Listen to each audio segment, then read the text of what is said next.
تو اب میں ایک بات عرض کروں، اسی طرح یزید کے بارے میں لوگ سوال پوچھتے ہیں یزید کیا، تو یزید کے بارے میں بھی دونوں طرف ہماری رائے کے حساب سے غلو ہے۔ یزید کے دور میں حضرت حسین کا قتل یقیناً ہوا ہے، مگر کسی ایک مستند روایت سے یہ ثابت نہیں کہ یزید نے حکم دیا تھا حضرت حسین کو قتل کرنے کا، یہ کہیں بھی روایت میں ثابت نہیں آ رہی میرا خیال ہے۔ کوفہ کے گورنر کے حکم سے قتل ضرور ہوا ہے، لیکن کیا یزید نے اس کا آرڈر دیا تھا؟ اس کا کسی مستند روایت میں ثبوت بولو بھائی نہیں ملتا، لیکن اس بنیاد پہ یزید کو رحمت اللہ علیہ کہنا یہ بھی غلط ہے۔ ٹھیک ہے، یزید کے بارے میں کسی مستند روایت سے نہیں ملتا کہ اس نے قتل کا حکم دیا تھا یا قتل کروایا تھا، لیکن قتل ہونے کے بعد یزید نے اس گورنر کے خلاف ایکشن نہیں لیا۔ حضرت عثمان کے قاتلوں کے بارے میں تو یہ تھا کہ ان کو لٹکایا جائے، حضرت حسین کے قاتلوں کو کیوں نہیں لٹکایا؟ نہیں یاری بات سمجھ۔ تو یہ جرم بھی ہے کہ حکومت، ممکن ہے یزید کہہ سکتا ہو کہ میرے بس میں نہیں ہے،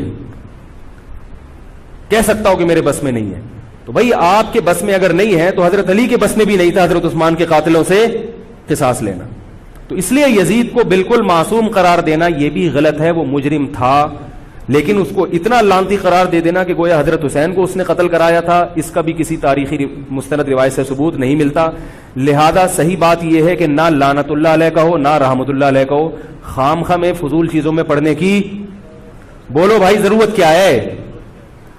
قیامت کے دن آپ سے یزید کے بارے میں سوال، میرے سے کسی نے پوچھا کہ یزید کے بارے میں آپ کیا کہتے ہیں، میں نے کہا آپ کو جاپان کے جو بھی صدر ہے اس کے بارے میں پتا ہے، چائنا کے بارے میں پتا ہے؟ وہ کہہ رہے وہ تو کافر ہیں۔ میں نے کہا چلو مسلمانوں کے، علامہ اقبال کے بارے میں پوری رپورٹ ہے آپ کے پاس، تاریخ میں لاکھوں شخصیات ایسی ہیں جن کے بارے میں آپ کو نہیں پتا، تو یزید کے بارے میں بھی اگر نہیں پتا ہو تو میرا خیال ہے کوئی پریشان ہونے کی ضرورت نہیں ہے۔ تو یہ کربلا ایک واقعہ تھا، ایک اسلامی تاریخ میں ایک بدترین واقعہ رونما ہوا اور یہ واقعہ ختم ہو گیا۔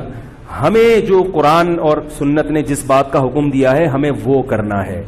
ویڈیو کے نیچے سبسکرائب کے بٹن پہ کلک کریں، بیل کے آئیکن پہ کلک کیجئے تاکہ ہر نئی ویڈیو کی نوٹیفیکیشن آپ کو مل جائے۔